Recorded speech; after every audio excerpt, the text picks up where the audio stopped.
pha chia pet dùng nắng tổng nhà vô quân lung đòm diều bùa ôi chú tao cao lung muộn anh tao cao dùn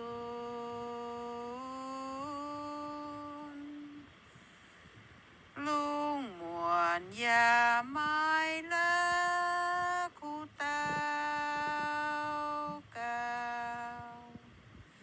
bùa chính hai chào chiều chiều thôn Giêsu lung đom quang bùa tao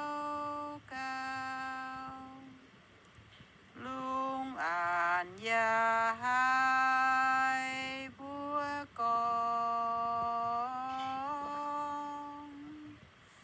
lung muộn nín an thế anh ngoan bùa bùa chính hai chào chiều